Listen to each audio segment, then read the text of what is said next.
in some ways, the military parades that China has run have always been an interesting insight into some of the capabilities the PLA wishes to display to the world.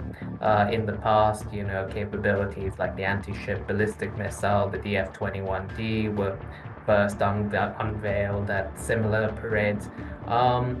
It probably doesn't tell observers of the PLA a great deal about the inherent capabilities of different systems, something which is difficult to know simply from from visual observation. But it does tell us a great deal about what the PLA is A, confident enough about that it's willing to display it to the world, and B, the sort of messaging regarding its capabilities that the Chinese military and the Chinese government wishes to engage in. No, I mean, it's definitely a very sort of impressive display of various capabilities from, directed energy weapons to, of course, a variant of the DF-5 ICBM. And, the nuclear sort of signaling, I'd say, was of some note, given that China is currently on track to, by the mid-2030s, be a nuclear peer of the US and Russia, which is something it historically has never been. Despite its, considerable strides in conventional capability, it's always maintained a relatively minimalistic nuclear posture, and that appears to be changing. I'd say that in certain ways, the fact that China is now very much a credible peer competitor of the United States and is a technological peer in many respects is not necessarily something that would surprise most observers. And so in that respect, the parade doesn't necessarily change much regarding people's prior assumptions.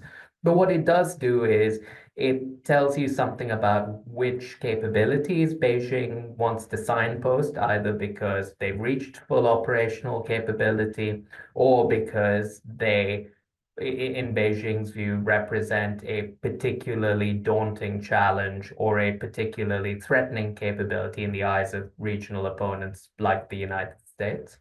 So the YJ-17 and YJ-19, a hypersonic glide vehicle and a hypersonic cruise missile, are notable in several regards. Now, the hypersonic glide vehicle capability is something we already knew the Chinese possessed in the form of the DF-17 HGV, but it would appear that the YJ-17, in addition to being ground launched, will probably, like many sort of members of the YJ series, also be ship-launched from capabilities like the Type 55 Renhai cruiser, making an already formidable naval capability far more threatening, and also increasing the reach of China's precision strike capability relative to ground-based assets, because, of course, cruisers can launch these capabilities from anywhere, including the global oceans. The YJ-19, a purported hypersonic cruise missile, would also, if it is fully operational, represent a really significant technological leap by China, because what it would mean is that China possesses a scramjet-powered cruise missile. Now, this is something that both the United States and potentially Russia have struggled with. The United States has still not got an HCM at full operational capability, though it has made strides in this area.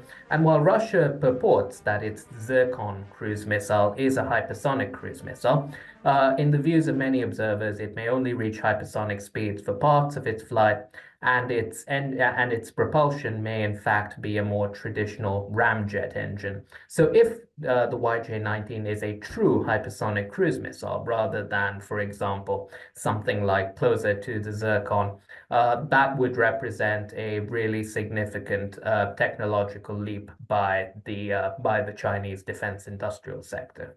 Focus on anti-ship missiles, I should say, for China has been a 30-year focus. So ever since the 1996 Taiwan Straits crisis, when the US postured two aircraft carriers very close to China, the Chinese realized that they had very little ability to match that kind of naval capability in the immediate terms. And so what they started looking for is what they called assassin's mace capabilities, so asymmetrical offsets to a superior navy and long-range missiles, both cruise missiles, but also ballistic missiles like the DF-21D.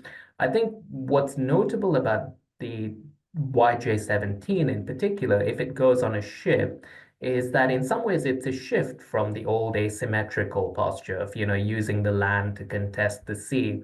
And instead, it reflects the fact that China is now actually a pretty significant power at sea. It may not contest the oceans with exactly the same capabilities that the US does. It'll probably have far fewer and far less capable aircraft carriers for a long time. But some of the capabilities that it is fielding and building in fairly big numbers, like the Type 55 or the Type 52D, its two major surface combatants, can in their own ways be pretty formidable sort of entities at sea. And, if they're putting the YJ-17 on the Type 55, that's a good example of that. China does have a formidable unmanned capability, and XLUUVs, like the one displayed in the parade, can play a number of important roles for the PLA. And indeed, they can play a number of similar roles for navies in general, which is why the Chinese Navy is not the only navy pursuing these capabilities. The US Navy is doing the same with its Orca XLUUV, and the Royal Navy is also, amongst others, pursuing similar capabilities. What you can do with larger uncrewed systems is use them in areas that are deemed either too high threat for a crewed system, or perhaps where the geography doesn't necessarily suit the deployment of a larger platform like a nuclear attack submarine, and that can be particularly true of shallower littoral waters. They can be used for tasks such as the laying of mines, which would be very important for China because in a conflict it would likely try to mine the choke points through which American submarines might try to enter the first island chain. And of course, they can increase a nation's overall sense capacity to detect targets underwater. Now, the XLUUV itself, it should be said, is not a game changer without the capacity to move data quickly off it. And that's one of the areas where, the underwater operating environment is particularly difficult for all nations because moving data underwater is just with any kind of use with very low latencies is very difficult. It should also be said that China still has some pretty significant shortfalls in parts of the underwater operating environment, particularly when you look at the quality of its nuclear attack submarines vis-a-vis those of the United States and its capacity for coordinated anti-submarine warfare. So this might actually be an area where a demonstration of a new capability might not necessarily tell us much about the overall ability of the PLA to contest the undersea operating environment. It certainly is becoming a much more credible actor in this space as well, and is already arguably, a world leader in certain areas like diesel electric submarines, but it has significant shortfalls, which it will have to work through as a service. What's interesting about this variant of the DF5 is two things. Firstly, the DF5 is a liquid-fueled missile, so it's silo-based. And why that's interesting or important is that silo-based missiles have both strengths and vulnerabilities. The vulnerabilities being, of course, their sites are fixed and known. The strength being that liquid fuel is, all things being the same, more efficient in terms of power generated than solid fuel. And liquid fuel missiles can carry much larger payloads than similarly sized solid fueled ones. So what that means is that a silo-based missile like the DF5 can carry larger warheads with multiple independently targetable re-entry vehicles. And I think that's what the attraction is for China, because what this represents is an answer to, or part of an answer to any future American missile defense capability, the potential for even a relatively small number of missiles to carry lots of independently retargetable reentry vehicles that are very difficult to intercept and which can allow missiles to strike multiple targets.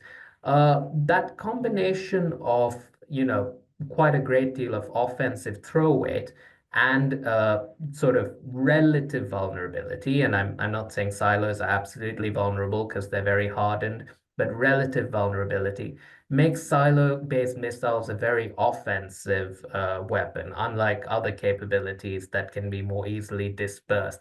And so in some ways, the emphasis of China in the last few years on not just growing its arsenal, but in particular building larger numbers of MIRV silo-based missiles is noteworthy because it could be read either as evidence of offensive intent is one interpretation, or as symptomatic of the sort of arms race dynamics that